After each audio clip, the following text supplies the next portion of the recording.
Dalla mappa del Grande Friuli alle province il passo è breve per far emergere con forza una volta di più il dissidio tutto interno al gruppo in Consiglio regionale di Patto per l'Autonomia Civica Friuli Venezia Giulia. Enrico Bullian e Massimo Moretuzzo, giusto per fare nomi e cognomi. Il confronto si accende attorno al ritorno degli enti provinciali, tema già carico di tensioni nella maggioranza e ora detonatore anche nell'opposizione.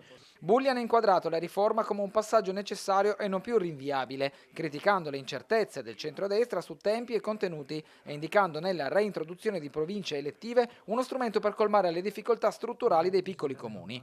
Il nodo, nella sua lettura, è operativo. Enti locali sotto organico, progettualità rallentata e risorse ferme imporrebbero un livello intermedio capace di coordinare e supportare. Dando per scontato che le province verranno reintrodotte perché così prevedeva il programma e insomma perché c'è un disegno di legge, a questo punto mi metto nell'ottica di tentare di trasformare la reintroduzione delle province in un'opportunità per i territori, in un contesto regionale dove il 70% dei comuni sono sotto i 5.000 abitanti. Credo che la missione principale delle province possa essere quella di supportare questi enti. Di segno opposto la posizione del Patto per l'Autonomia, che attraverso il segretario Massimo Moretuzzo ha marcato una distanza netta, ribadendo la contrarietà al ritorno del modello provinciale tradizionale. Una presa di posizione che non si limita al merito della riforma, ma investe anche la rappresentanza politica, evidenziando come le parole del consigliere non riflettano la linea del movimento, invitandolo nuovamente ad uscire dal partito qualora non in linea con le direttive del gruppo. Il risultato è una frattura che complica il quadro. Da un lato una maggioranza ancora alle prese con una riforma incompiuta,